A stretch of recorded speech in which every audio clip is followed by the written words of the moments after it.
حضرت ابو ہریرہ رضی اللہ تعالیٰ عنہ بیان کرتے ہیں، رسول اللہ صلی اللہ علیہ وسلم نے کسی مریض کی عیادت کی تو فرمایا،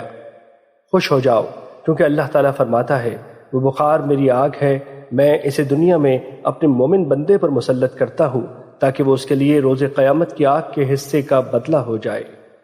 مشکوٰۃ المصابیح حدیث نمبر 1584۔ حضرت عبداللہ بن عمرو رضی اللہ تعالیٰ عنہ بیان کرتے ہیں، مدینے میں پیدا ہونے والا ایک شخص فوت ہو گیا تو نبی صلی اللہ علیہ وسلم نے اس کی نماز جنازہ پڑھ کر فرمایا، کاش کہ اپنی جائے پیدائش کے علاوہ کسی اور جگہ فوت ہوتا۔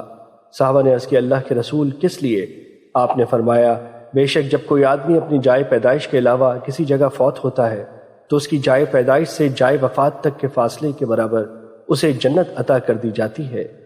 مشکوٰۃ المصابیح حدیث نمبر 1593۔ حضرت ارباز بن ساریہ رضی اللہ تعالیٰ عنہ سے روایت ہے کہ رسول اللہ صلی اللہ علیہ وسلم نے فرمایا،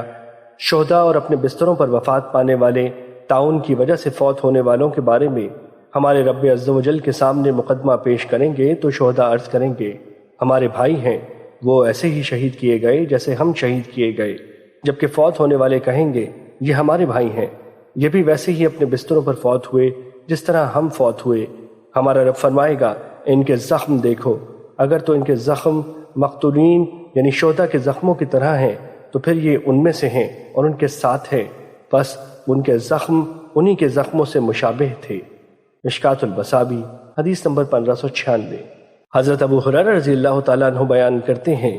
رسول اللہ صلی اللہ علیہ وسلم نے فرمایا، تم میں سے کوئی موت کی تمنا نہ کرے، اگر تو وہ نیک وکار ہے تو شاید کہ وہ نیکیوں میں اضافہ کر لے، اور اگر وہ خطا کار ہے تو شاید کہ وہ توبہ کر لے۔